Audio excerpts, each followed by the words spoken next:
Bismillahirrahmanirrahim. Assalamualaikum warahmatullahi wabarakatuh. Alhamdulillah.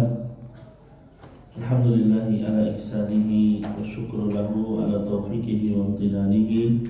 Asyhadu an la ilaha illallah wahdahu la syarika lah wa asyhadu anna Muhammadan abduhu wa rasuluhu sallallahu alaihi wa ala alihi wa ashabihi wa man sara ala nahjihi wa istanna bi sunnatihi ila yaumil liqa'ihi.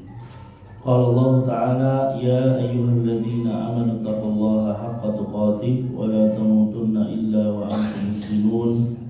Ya ayyuhan nasu taqu rabbakumul ladzi khalaqakum min nafsin wahidah wa khalaqa minha zawjaha wa batha minhuma rijalan katsiran wa nisaa'a. واتقوا الله الذي تساءلون به والأرحام إن الله كان عليكم رقيبا يا أيها الذين آمنوا اتقوا الله وقولوا قولا سديدا يصلح لكم أعمالكم ويغفر لكم ذنوبكم ومن يطع الله ورسوله فقد فاز فوزا عظيما أما بعد فإن أصدق الحديث كتاب الله وخير الهدى هدى محمد sallallahu alaihi wasallam wa syarrul umuri muhdatsatuha fa inna kulla muhdatsatin fid dini bid'ah wa kulla bid'atin dhalalah wa kulla dhalalatin finnar. Ma'asyiral ikhwah jamaah salat maghrib yang dimuliakan oleh Allah Subhanahu wa taala, senantiasa kita memuji Allah dengan segala nikmat dan karunia yang Allah Subhanahu wa taala berikan kepada kita semua, sehingga kita dimudahkan untuk menjalankan ibadah, dimudahkan untuk menjalankan ketaatan kepada Allah Subhanahu wa taala. Dan senantiasa kita berharap memohon kepada Allah agar diberikan keistiqomahan dalam menjalankan ibadah sampai ajal menjemput kita. Amin ya rabbal alamin. Kemudian salawat beriring salam senantiasa kita haturkan kepada beliau Rasulullah Muhammad sallallahu alaihi wasallam, juga kepada keluarganya, para sahabatnya, serta umatnya yang setia mengikuti beliau. Hadirin yang dimuliakan oleh Allah Subhanahu wa taala, kita melanjutkan di hadis yang kedua ya, dan masih berbicara tentang ya, rukun iman. Kita bicara sekarang rukun iman yang terakhir ya. Sering kita mendengar hal tersebut, namun tidak ada salahnya kita selalu mengulangi ilmu-ilmu yang ada. Nabi mengatakan wa tu'minu bil qadari khairihi wa syarrihi, dan hendaknya engkau beriman ya, dengan takdir baik dan buruk. Nah, hadirin yang dimuliakan oleh Allah Subhanahu wa taala, ketika Nabi menyebutkan rukun iman yang keenam ya, kalau rukun iman yang sebelumnya Nabi mengatakan antu'minu billahi wa malaikatihi wa kutubihi wa rusulihi wal yawmil akhir. Engkau beriman kepada Allah, kitab-kitabnya, rasulnya, ya, kemudian apa? Beriman kepada hari akhir dan sebagainya. Ya, dan malaikat dan sebagainya. Tapi begitu masuk kepada hari terakhir atau kepada takdir, beliau mengulangi kembali wa tu'minah. Ya, dan engkau beriman ya, dengan takdir baik dan buruk. Kenapa Nabi mengulangi kalimat wa tu'mina? Ya, kata Syekh Utsaimin, li ahammiyatil imani bil qadari. Ya, ini menunjukkan pentingnya keimanan terhadap takdir. Karena hakikatnya keimanan kepada takdir ini adalah satu hal yang paling penting dan paling tentunya ketika orang tersebut ya, tidak memahami dengan baik, maka akan timbul bahaya yang muncul. Makanya Nabi mengatakan wa tu'mina bil qadari khairihi wa syarrihi, dan engkau beriman dengan takdir baik dan buruk. Kemudian kalimat baik dan buruk ya, berarti di sini ya, menunjukkan ada takdir baik dan buruk. Ya, ada kalimat baik dan buruk. Namun ikhwah sekalian, yang harus kita pahami, keburukan tidak disandarkan kepada Allah. Ya, keburukan itu tidak disandarkan kepada Allah. Semua yang disandarkan kepada Allah adalah hal yang baik. Tidak ada hal yang buruk. Ya. Lah, kenapa Nabi mengatakan ada takdir baik, ada takdir buruk? Maka di sini harus kita pahami ikhwah, kalimat takdir baik dan buruk itu dalam pandangan kita sebagai makhluknya. Dalam pandangan manusia. Tapi kalau kita sandarkan kepada Allah semuanya baik. Ya, semuanya baik. Kok bisa Ustaz? Kita lihat. Mungkin ya Allah menakdirkan kita kecelakaan. Ya. Naik motor tiba-tiba jatuh atau ya nabrak dan lain sebagainya. Dalam pandangan kita itu buruk gitu. Ini takdir yang buruk dalam pandangan kita. Tapi dalam pandangan Allah bisa jadi ini adalah penggugur dosa kita. Dalam pandangan Allah bisa jadi ini mengangkat derajat kita kalau kita sabar. Nah ini ikhlas kalian. Jadi kalimat baik dan buruk itu tidak disandarkan kepada Allah karena di dalam pandangan Allah semuanya baik. Ini yang harus dipahami. Ya, jadi tidak ada yang namanya takdir buruk dalam pandangan Allah. Tapi dalam pandangan kita sesuatu terkadang melihatnya apa? Buruk. Ya, padahal kan kaidahnya apa? Kalau di dalam kaidah Qur'aniyah, wa asa an takrahu syai'an wa huwa khairul lakum. Bisa jadi engkau membenci sesuatu padahal itu baik kan? Padahal itu baik buat kamu. Ya, makanya ikhlas sekalian dalam memahami takdir di sini baik dan buruk, ya terkadang memang dalam pandangan kita kok jelek ya kan? Kita sakit. Ya siapa yang pengen kita sakit? Tapi ternyata dengan sakit kita mungkin menjadikan apa? Penggugur dosa-dosa kita kalau kita sabar. Ya, ada anggota keluarga kita yang meninggal, kita sabar. Dalam pandangan kita, ya Allah kenapa sih keluarga saya harus diambil dulu kan gitu. Ya, tetapi ternyata ada hikmah di situ. Ya, nah, maka ikhlas sekalian, kalimat wa tu'minu bil qadari khairihi wa syarrihi, dan engkau beriman dengan takdir baik dan buruk, ini dikembalikan kepada kita sebagai manusia. Tapi kalau dikembalikan kepada Allah semuanya baik. Tidak ada yang buruk. Nah, ikhwas sekalian, di dalam masalah beriman kepada takdir, ya, beriman dengan takdir, maka yatadammanu arba'ata umurin, mencakup 4 hal yang harus kita pahami dan kita yakini dan kita imani. Dalam memahami takdir ada 4 hal yang harus kita imani, yang harus kita yakini. Yang pertama adalah antu'mina bi'ilmillahi al-muhiti bi kulli syai'in jumlatan wa tafsila. Yang pertama adalah ya kita beriman dengan ilmu Allah. Ya, beriman dengan ilmu Allah. Dalam memahami takdir, maka kita harus mengimani ilmu Allah yang meliputi segala sesuatu, baik secara global maupun terperinci. Apa maksudnya di sini ikhlas sekalian?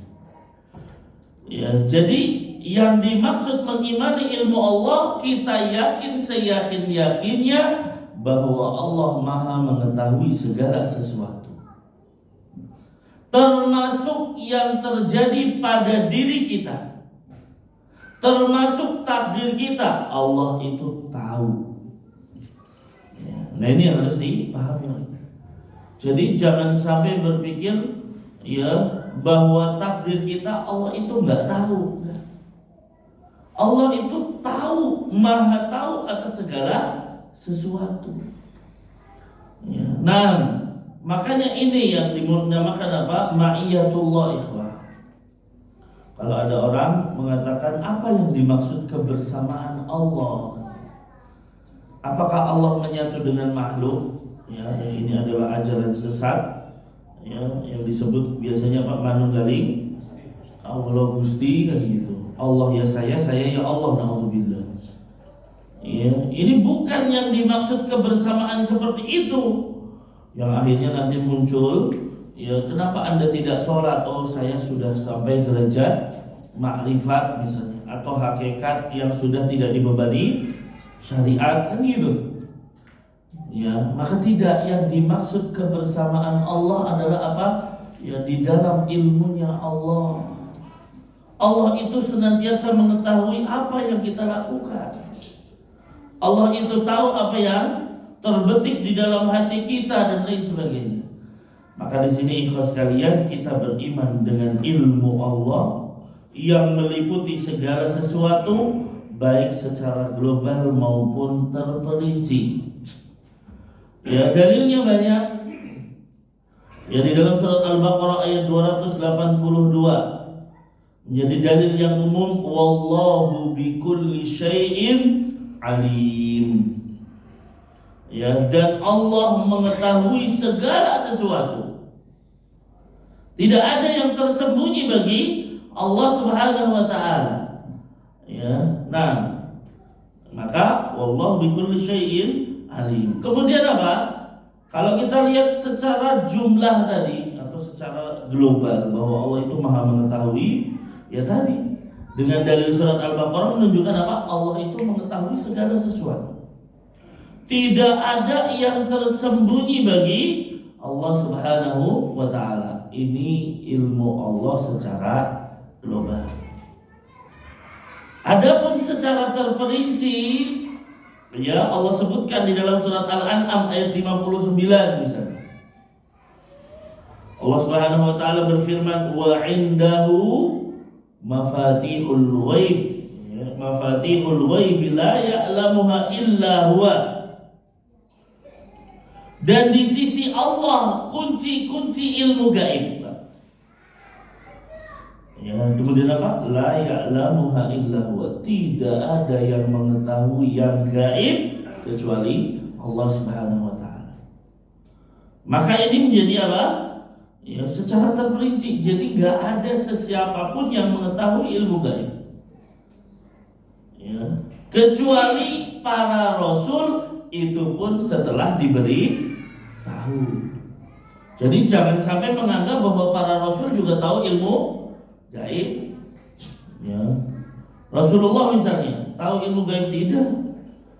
Beliau tahu ilmu gaib setelah diberitahu oleh Allah Subhanahu wa taala. Ini harus kita yakini. Nabi Sulaiman tentaranya tuh jin, bahkan jin yang paling nakal, jin ifrit, menjadi tentaranya Sulaiman.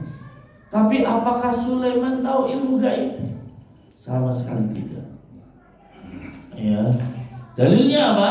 Ketika kehilangan ya burung hudhud, kan gitu. Maliyala aral hudhuda, kan itu. Saya kok nggak lihat hudhud. Kalau seandainya Sulaiman tahu ilmu gaib, harusnya tahu dong burung hudhud sedang pergi kemana, kan gitu. Ini menunjukkan Sulaiman yang tentaranya jin aja nggak tahu ilmu gaib. Bahkan para jin yang menjadi tentaranya Sulaiman, tahukah ilmu gaib? Nggak ada yang tahu. Ya, terbukti ketika Nabi Sulaiman meninggal, ya beliau sedang duduk bertelekan tongkat, itu jin-jin tetap bekerja, Pak. Ya di depannya jin-jin pada bekerja. Nggak tahu kalau Sulaiman sudah meninggal. Ya, siapa yang ngasih tahu? Rayap yang makan tongkatnya Nabi Sulaiman sehingga Nabi Sulaiman terjatuh. Ya, artinya apa? Mereka mengatakan kalau seandainya kami udah tahu Nabi Sulaiman itu udah meninggal, ya kami tidak akan kerja. Ya secara kasarnya gitu. Ya kasarnya apa? Kalau tahu Sulaiman udah meninggal, ngapain kita capek-capek kerja? Nah ini ikhwas kalian, jin aja nggak tahu ilmu gaib. Makanya ini untuk membatalkan apa? Kalau ada orang menganggap dirinya tahu ilmu gaib, ya ketahuilah dia itu telah melakukan kemusyrikan. Ya, atau kita meyakini ada orang yang tahu ilmu gaib, kita berarti melakukan kesyirikan. Kenapa? Menyamakan Allah dalam sisi rububiyah, bahwa Allah lah yang tahu ilmu gaib. Nah ini harus dipahami. Makanya kita jangan percaya sama dukun, jangan kita percaya sama tukang sihir. Ya, kenapa? Ya mereka pendusta. Ya, apalagi kalau mereka menganggap dirinya tahu ilmu gaib, naudzubillah. Ya, maka ikhlas sekalian, ini yang harus kita pahami. Tidak ada yang mengetahui ilmu gaib kecuali Allah. Ya, kecuali Allah. Kemudian lanjutan ayatnya. Wa ya'lamu ma fil barri wal bahri. Ya, dan Allah tahu apa yang ada di bumi dan yang ada di langit. Wa ma tasqutu min waraqatin illa ya'lamuha. Ya, bahkan ya, tidaklah satu daun itu jatuh dari pohonnya kecuali Allah itu tahu. Allah itu tahu di mana jatuhnya, bagaimana jatuhnya, kapan jatuhnya, itu Allah tahu semuanya. Allah tahu semuanya. Nah, maka hadirin yang dimuliakan oleh Allah Subhanahu wa taala, inilah kesempurnaan ilmunya Allah Subhanahu wa taala. Ya, kesempurnaan ilmunya Allah Subhanahu wa taala mengetahui segala sesuatu. Tidak ada yang luput dari ilmu Allah. Ya, tidak ada yang luput dari ilmu Allah. Fa idza haqqaqa al-'abdu al-imanu bi ilmillah, kalau seorang hamba meyakini ilmunya Allah, beriman dengan keilmuannya Allah, ya, wa annahu jalla wa ala muhitun bi kulli syai', bahwasanya Allah itu ilmunya meliputi segala sesuatu, mewajibkan kita untuk takut kepada Allah. Mengharuskan kita harusnya takut kepada Allah Subhanahu wa taala, mengharapkan apa yang ada di sisi Allah Subhanahu wa taala. Maka ikhwas sekalian, ini yang pertama. Jadi apapun yang kita lakukan, Allah itu tahu. Ya, termasuk takdir kita. Ya, jadi jangan sampai ada kepikiran Allah nggak tahu takdir saya, gitu. Ya, apa yang akan saya lakukan ke depan ini apa? Allah itu nggak tahu, naudzubillah. Ya, bahkan ketika kita berbicara di dalam hati, terbetik di dalam hati, Allah tahu.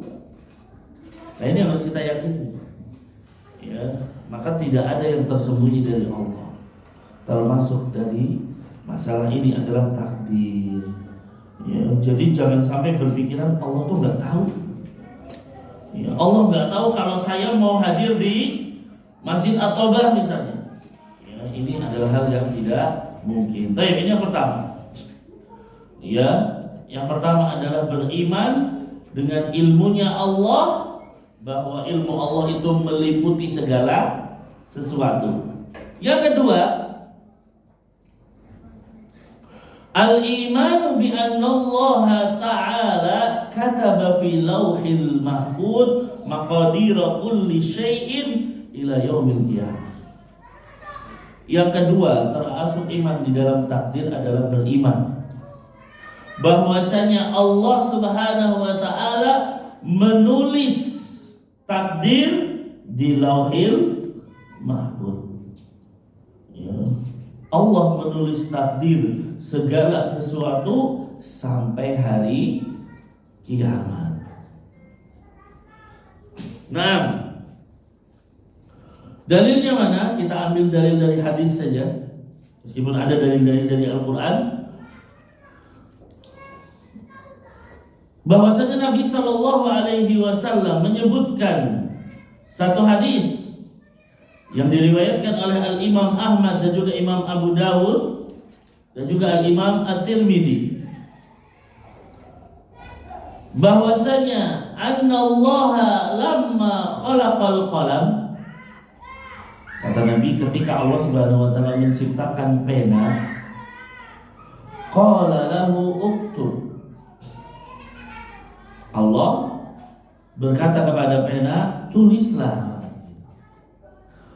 Ya, Allah perintahkan kepada pena untuk menulis. Qala rabbi wa madza aktub, pena itu berbicara. Ya, apa yang harus saya tulis? Ya, apa yang harus saya tulis? Ya, maka kata Allah Subhanahu wa taala, uktub ma huwa kainun. Tulislah apapun yang akan terjadi. Ya, fajara fi tilka saati bima huwa kainun ila yaumil qiyamah. Maka apa? Berlakulah atau berjalannya dari detik tersebut apa yang akan terjadi sampai hari kiamat. Itu tertulis semua di Lauhul Mahfuz. Ya, itu tertulis semua di Lauhul Mahfuz. Maka Allah Subhanahu wa taala memerintahkan pena tadi ya untuk menulis. Ya, nah, tuh. Dan kita sekali lagi jangan menyandarkan kepada akal kita yang lemah. Masa pena bisa ngomong kan gitu ya, terus bisa nulis dan lain sebagainya. Ini kita bicara kekuasaan Allah Subhanahu wa taala. Allah itu mampu dan maha kuasa atas segala sesuatu ya, tongkat yang tidak bisa bergerak pun bisa berubah menjadi ular ya.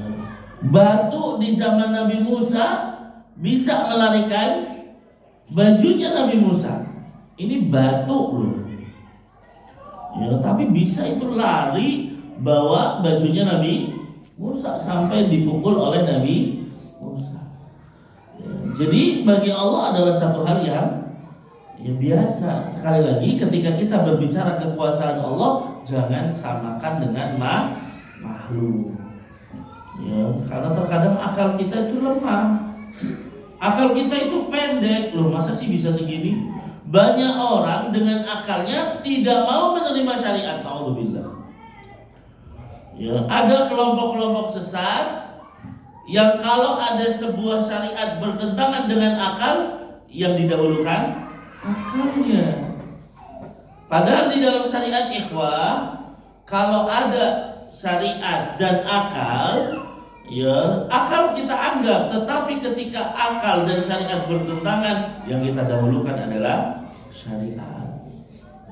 Nah kalau yang kita dahulukan akal, akan banyak syariat yang hilang, akan banyak kabar-kabar dari Nabi yang gak dianggap ya, Nabi mengatakan bahwasanya ya orang ketika menghadapi kuburan bisa jadi dia diazab atau dia bisa jadi dapat nikmat. Tapi kalau kita bicara akal, ya nggak mungkin kan gitu. Ya, masa ya kuburan 1x2 ya dapat nikmat jadi luas kan gitu. Masa ya 1x2 bisa didempetkan. Ya, ini kalau bicara akal ya nggak bakal selesai.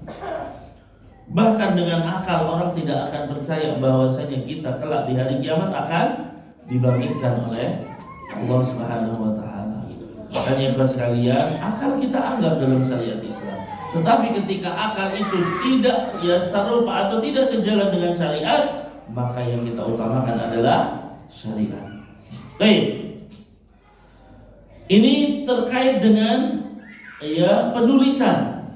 Ya, penulisan. Nah, ikhwah sekalian, perlu dipahami di sini. Ya, bahwa kitabah atau penulisan takdir itu ada dalam beberapa bentuk. Penulisan takdir itu ada dalam beberapa fase. Yang pertama jelas al-kitabatul amah fil lauhil mahfuz. Penulisan takdir seluruh makhluk yang ada di Lauhul Mahfuz. Ya, dan ini tadi sudah kita sampaikan. Ketika Allah menciptakan pena, Allah tulis itu, atau pena itu menulis seluruh takdir semua makhluk sampai hari kiamat. Baik. Ini yang pertama. Jadi ini penulisan secara umum. Yang kedua ada penulisan ya al-kitabatul umriyah. Penulisan pada saat kita berada di janin. Yang namanya kitabatul umriyah, secara umur kita. Itu sekali, yaitu pada saat kita berada di janin. Kapan itu, Pak? Pada saat di janin kita itu berumur berapa tahun? Masa berapa tahun, Pak? Ya, 4 bulan, 120 hari. Ya, nanti kita di hadis yang keempat kita akan bicara tentang fase itu. Bahwa Allah menulis di situ pada saat bayi berumur 4 bulan, Allah utus malaikat. Ya, Allah tiupkan ruh kepada janin tersebut, kemudian diperintahkan untuk menulis 4 hal. Apa saja? Bikatbi rizkihi wa ajalihi wa amalihi wa saqiyun aw sa'id. Yang pertama menulis rizkinya. Yang kedua menulis ajalnya. Yang ketiga menulis amalannya dia. Yang keempat menulis dia bahagia atau sengsara. 4 hal ini ditulis. Tapi 4 hal ini, yang keempat ini bahagia atau sengsara, jangan lihat dunia. Ya, jangan yang bahagia berarti dia jadi orang kaya, dia sengsara berarti dia jadi orang miskin. Bukan itu. Kalimat saqiyun aw sa'idun, dia bahagia atau sengsara, maksudnya kalau dia bahagia berarti dia penghuni surga, kalau dia sengsara berarti dia masuk neraka. Itu sudah ditulis di situ.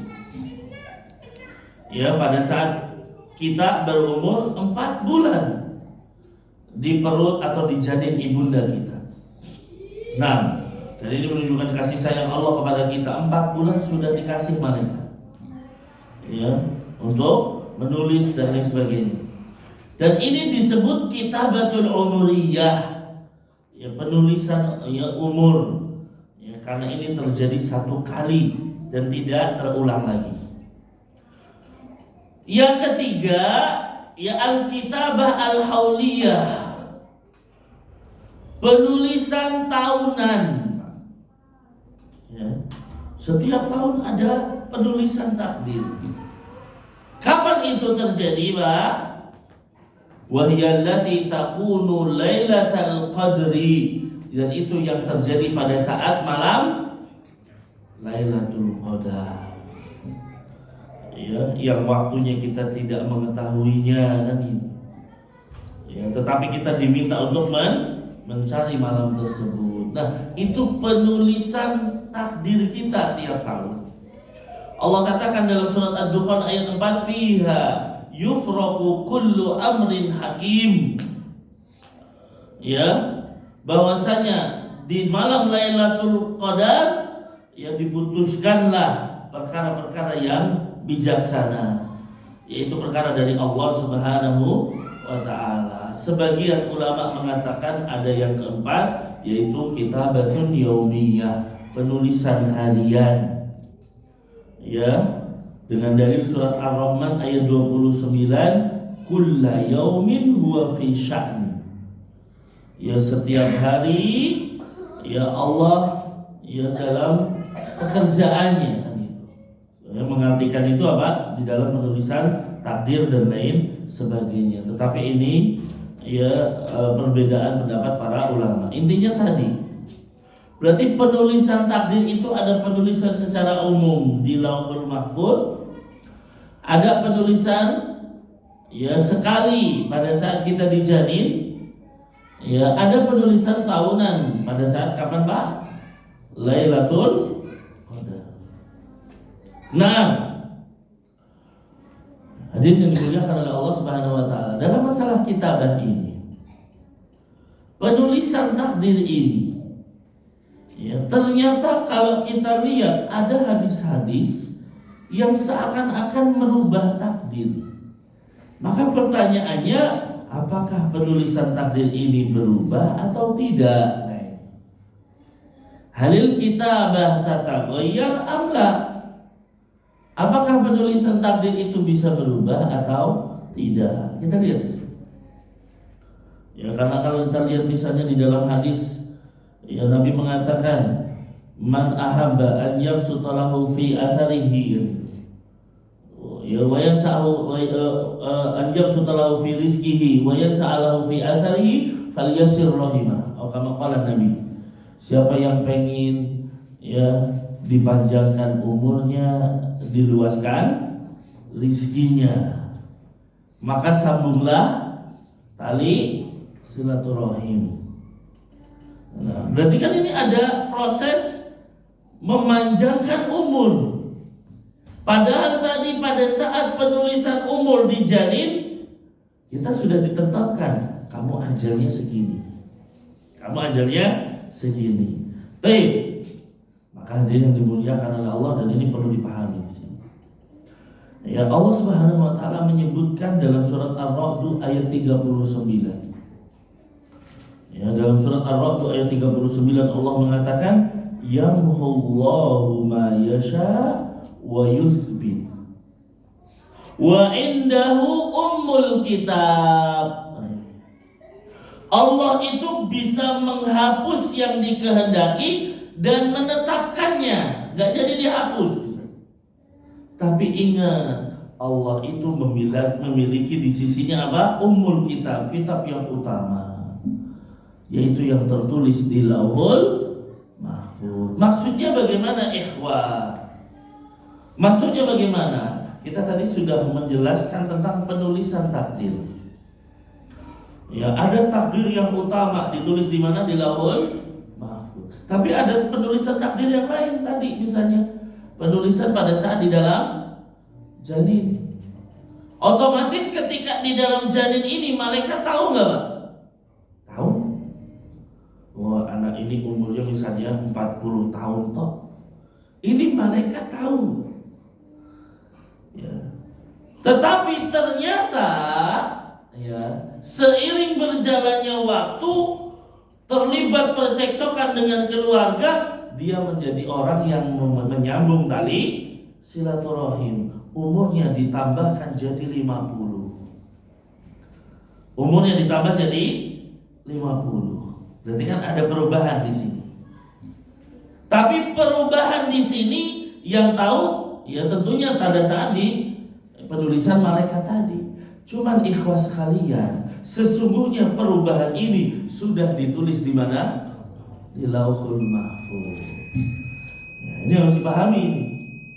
Jadi semua yang tertulis di Lauhul Mahfuz itu tidak akan mungkin berubah. Tapi kalau tadi di janin bisa berubah. Seseorang, oh ini umurnya 40 tahun. Ya, tapi ternyata dengan takdir Allah, Allah tambahkan 10 tahun jadi 50 tahun. Tapi hakikatnya ketika dia menyambung tali silaturahim, itu sudah ditulis di mana? Di Lauhul Mahfuz. Bisa dipahami ini enggak? Bisa enggak, Pak? Tayyib, azan dulu, mau. Alhamdulillah, wassalatu wassalamu ala Rasulillah amma ba'du. Kita lanjutkan sebentar. Jadi kembali lagi kita jelaskan secara ringkas bahwa di dalam surat Ar-Ra'd Allah mengatakan yamhullahu ma yasha wa yuthbit. Allah bisa menghapus sesuai dengan yang dikehendaki dan Allah menetapkannya, enggak jadi enggak menghapus. Wa indahu ummul kitab. Tapi di sisi Allah ada kitab yang inti, yaitu yang di Lauhul Mahfuz. Di mana yang di kitab inti ini tidak akan mungkin terjadi perubahan. Nah ini. Tidak ada lagi penghapusan dan lain sebagainya. Maka apa yang tertulis di Lauhul Mahfuz fahuwa kainun, maka itu akan tetap tidak akan berubah. Tetapi yang berubah adalah yang ada di penulisan malaikat tadi. Ya, penulisan di dalam janin, penulisan tahunan dan lain sebagainya, ya itu mungkin saja bisa berubah. Makanya sekali lagi tadi kita katakan, ya malaikat disuruh untuk meniupkan ruh, kemudian menulis kamu ajalnya misalnya sampai 50 tahun. Itu saja yang diketahui malaikat. Padahal ternyata sudah tertulis di Lauhul Mahfuz, dia itu misalnya berdoa minta dipanjangkan umurnya. Dan dengan doa itu Allah kabulkan, dipanjangkanlah umurnya. Nah itu tidak diketahui oleh malaikat. Tetapi hakikatnya semua yang terjadi itu sudah ditulis di Lauhul Mahfuz dan itu tidak akan mungkin terjadi perubahan. Ini yang kedua. Ya, kemudian cakupan iman kepada takdir yang ketiga, antu'mina bi anna kullama hadatha fil qawni fa huwa bi masyiatillahi ta'ala. Engkau beriman bahwa setiap yang terjadi di alam semesta ini, terjadi di dunia atau akhirat dan sebagainya, semua sesuai dengan kehendak Allah Subhanahu wa taala. Jadi tidak ada yang keluar dari kehendak Allah. Apapun itu. Ya, fala yahruju syai'un an masyiati abadan. Tidak ada yang keluar dari kehendak Allah selamanya. Ya. Nah, maka kaedahnya apa? Kaedahnya masya Allahu kana wa ma lam yasha lam yakun. Apa yang Allah kehendaki pasti terjadi. Kalau Allah tidak berkehendak pasti tidak akan terjadi. Ini harus menjadi kaidah kita. Ya, jadi ikhwas sekalian, ya di sini menunjukkan bahwa setiap yang terjadi, ya itu semua adalah kehendak dari Allah Subhanahu wa taala. Kehadiran kita di sini, ya ini semua kehendak dari Allah Subhanahu wa taala. Ya tidak ada yang keluar dari kehendak Allah. Allah menurunkan hujan sesuai dengan kehendaknya. Ya, maka kita tidak meyakini kan itu. Jangan sampai kita meyakini ada pawang hujan, ya yang disebut Rara misalnya. Ya, bahwasanya dia bisa menghentikan hujan. Nah, hujan ini berhenti karena kehendak Allah. Bisa jadi ternyata seakan-akan dia menghentikan hujan, hujan berhenti. Untuk apa? Istidraj buat manusia sehingga orang-orang pada percaya dengannya. Semakin syirik lagi, na'udzubillah. Nah ini ikhlas sekalian. Ya. Kekeringan Allah yang mengatur semuanya. Itu kehendak Allah. Bagaimana bumi itu subur, bagaimana Allah menghidupkan, mematikan. Ini semua adalah kehendak Allah Subhanahu wa ta'ala. Maka hadirin yang dimuliakan oleh Allah Subhanahu wa ta'ala, banyak dalilnya. Ya, dalam Al-Qur'an misalnya surat Al-An'am ayat 112, walau syaa rabbuka ma fa'aluhu. Kalau Tuhanmu tidak menghendaki, mereka tidak akan melakukannya. Dan dalil-dalil yang lain. Jadi ikhlas sekalian, kalau terjadi takdir yang menimpa kita, yakini itu kehendak Allah. Jangan sampai berpikir wah ini nggak ada campur tangannya Allah. Tidak. Ya semua di atas kehendak Allah Subhanahu wa ta'ala. Nah, ya makanya hadirin yang dimuliakan oleh Allah Subhanahu wa ta'ala, wa ma tasyauna illa ayyasha Allahu rabbul alamin. Tidaklah kalian menginginkan sesuatu, berkehendak ke sesuatu kecuali dengan kehendak Tuhan alam semesta ini. Fa kullu ma hadatsa fil qaun fa huwa bi masyiatillah. Semua yang terjadi di alam semesta ini adalah kehendak Allah Subhanahu wa taala. Ya, makanya di sini ya apa? Dilarang kita untuk mengucapkan apa? Lau. Apa itu lau? Seandainya. Untuk hal yang sudah terjadi. Untuk hal yang sudah terjadi. Ya, tiba-tiba misalnya kita ya naik motor lalu lewat satu jalan yang kita biasanya nggak lewat situ kan gitu.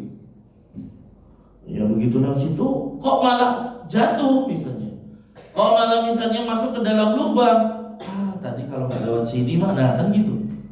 Seandainya nggak lewat sini ya gitu. Maka Nabi melarang ucapan ini kenapa? Ini membuka pintu setan. Fa inna law taftahu bab syaitan.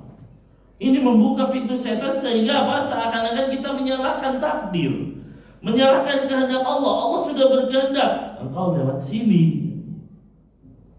Ya, hari ini engkau lewat sini dan engkau akan kejadian seperti ini. Itu semua kehendak Allah. Jangan sampai berpikir Allah nggak tahu kan gitu. Ya, makanya ikhwas sekalian, ini yang perlu kita pahami. Ya, terkadang kita ya melewati satu jalan, ya tiba-tiba macet kan gitu. Begitu macet lah, seandainya tadi lewat sana kan gitu.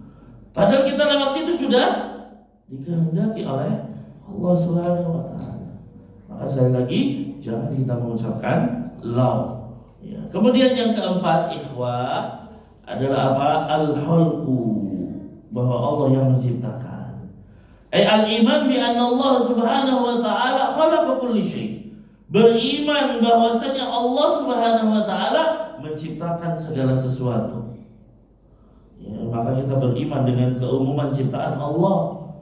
Ya, Allah mengatakan wa khalaqa kulli syai' faqaddarahu taqdira. Surat Al-Furqan ayat 2. Allah menciptakan segala sesuatu dan menetapkan ukurannya. Ini Allah Subhanahu wa taala.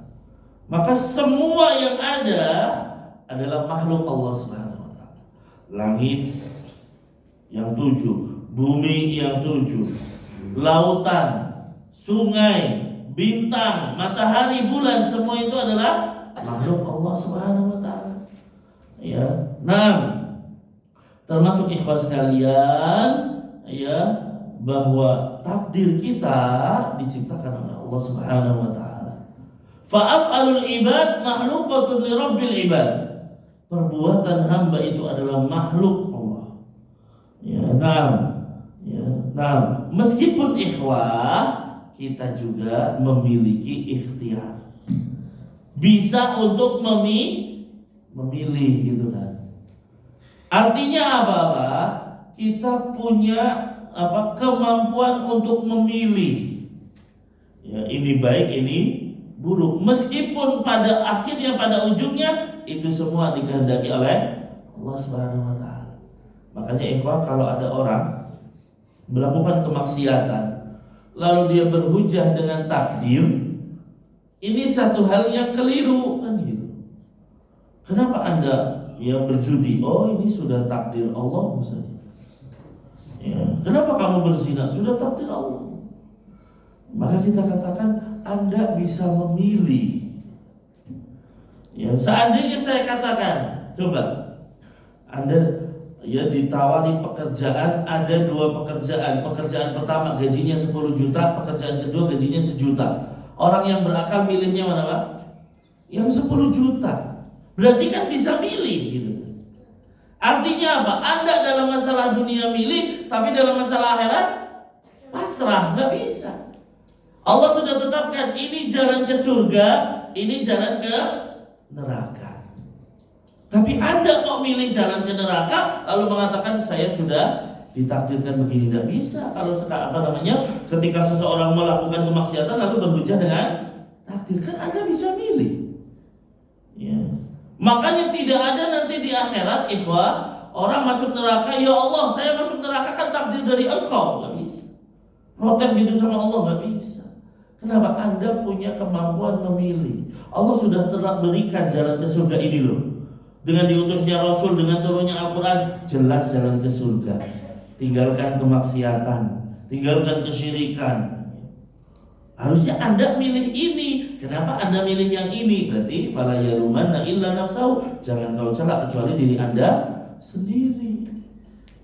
Berbeda kalau dia sudah bertobat. Nah ini, Pak. Ya, qadarullah misalnya, dulu saya tenggelam dalam perjudian, tapi sekarang sudah bertobat. Ini baru boleh. Saya dulu pernah melakukan ini. Ya, tetapi hakikatnya kalau kita dulu menjadi orang yang buruk, gak usah cerita kemana-mana, Pak. Kan gitu. Ya, oh saya dulu pezina, saya dulu peminum khamr, ngapain diceritain? Apa manfaatnya menceritakan itu? Kan gitu ya. Jadi ini yang harus dipahami oleh kita. Maka ikhwas sekalian, itulah ya 4 hal yang harus kita imani ya pada saat kita beriman dengan takdir. Ya, pada saat kita beriman dengan takdir. Apa saja, Pak? Yang pertama, kita beriman dengan ilmunya Allah Subhanahu wa taala. Bahwa seluruh takdir Allah tahu. Enggak ada yang tidak diketahui oleh Allah. Yang kedua, bahwa Allah menulis takdir di Lauhul Mahfuz dan ini tidak akan berubah. Tidak akan terjadi perubahan sama sekali. Yang ketiga, bahwa segala yang terjadi adalah kehendak Allah. Ya, dan yang keempat, kita imani bahwa Allah lah yang menciptakan takdir. Ya, maka keempat hal ini harus kita imani. Sehingga ketika terjadi sesuatu, kita tidak akan mencela takdir. Tapi memang inilah kita. Ya, terkadang ya kita ini marah. Makanya dilarang yang namanya niyahah. Apa tuh niyahah? Pak, meratapi kematian misalnya. Ya, Nabi mengatakan bahwa orang wanita yang melakukan ratapan kematian terus dia nggak bertobat, dia akan dipakaikan dengan pakaian dari besi panas kelak. Nauzubillah. Kenapa? Karena niyahah itu seakan-akan mencela takdir. Ya, seorang wanita ditinggal mati suaminya, ya lalu dia menjambak-jambak rambut, merobek-robek baju, menampar-nampar pipi, mulutnya tidak bisa dijaga. Ya, sampai mengucapkan, ya Allah, kenapa engkau ambil suamiku, kok bukan tetangga yang diambil, kan misalnya. Kan gitu misalnya. Ini berarti kan apa? Lisannya tidak dijaga. Makanya ikhwah, kalau kita kena musibah, boleh bagi kita nangis dengan mengeluarkan air mata, tapi lisan kita dijaga. Gak boleh kita teriak-teriak. Ya, hanya sekedar meneteskan air mata itu boleh. Rasul Shallallahu Alaihi Wasallam ketika ditinggal oleh Ibrahim anaknya, beliau meneteskan air mata. Ya, ditanya oleh sahabat, ya Rasul, engkau menangis? Iya, ya sesungguhnya air mata ini keluar air mata, tetapi lisan saya tidak mengucapkan kecuali yang diridhoi oleh Allah Subhanahu Wa Taala. Kama qala Nabi Sallallahu Alaihi Wasallam. Maka hadirin yang dimuliakan oleh Allah, ya tentu dengan hal ini kita harus beriman dengan takdir dan kita jangan sampai kita mencela takdir apapun yang sudah terjadi. Ya makanya yang ada dalam diri kita harus sabar. Ya oleh karena itu yang wajib bagi kita utama adalah sabar. Ya ketika terjadi musibah yang paling utama dan harus dilakukan saat itu juga adalah bersabar, dan ini berat. Makanya sabar itu pahalanya tanpa batas, berat. Ya, karena kita itu terkadang sulit untuk sabar. Kita jalan nabrak pintu aja, ini pintu ngapain sih di sini kan gitu. Ya, terkadang nggak sabar kita. Nah ini maka ikhlas sekalian, Nabi mengatakan sabar itu pada saat detik pertama kejadian. Awal kejadian langsung sabar, itu yang harus dilakukan. Wallahu a'lam bishawab. Mudah-mudahan yang saya sampaikan ini bisa dipahami. Ya, karena berkaitan dengan takdir, 6 hal ini harus kita imani. Beriman kepada Allah, ya, beriman kepada malaikat, beriman kepada kitabnya, kepada rasulnya, kepada hari akhir, dan kepada takdir. Gak ada yang boleh diselisih satu pun. Ya, saya beriman dengan 5 rukun iman, satu gak beriman, gak bisa. Dia tidak dikatakan beriman. Ya. Saya beriman dengan seluruh rukun iman yang 6, cuman satu aja saya nggak beriman dengan Nabi Isa. Ini tetap dikatakan sebagai orang kafir. Makanya orang Yahudi disebut orang kafir. Kenapa? Karena tidak beriman dengan Rasulullah Shallallahu Alaihi Wasallam. Maka mudah-mudahan kita menjadi hamba-hambanya yang terus mengimani rukun iman. Tidak ada keraguan kita terhadap rukun iman tersebut, dan menjadi orang-orang yang senantiasa beriman dengan takdir-takdir Allah Subhanahu Wa Taala. Amin ya rabbal alamin. Ini yang bisa saya sampaikan, kebenaran mutlak milik Allah Subhanahu Wa Taala. Sedangkan kekeliruan dalam menyampaikan materi itu berangkat dari lemah ilmu yang saya miliki. Mohon dibukakan pintu maaf yang sebesar-besarnya. Allahumma alimna ma yanfa'una wanfa'na bima 'allamtana wa zidna ilman ya rabbal alamin. Kita akhiri kaji kita dengan doa kafaratul majlis. Assalamualaikum warahmatullahi wabarakatuh.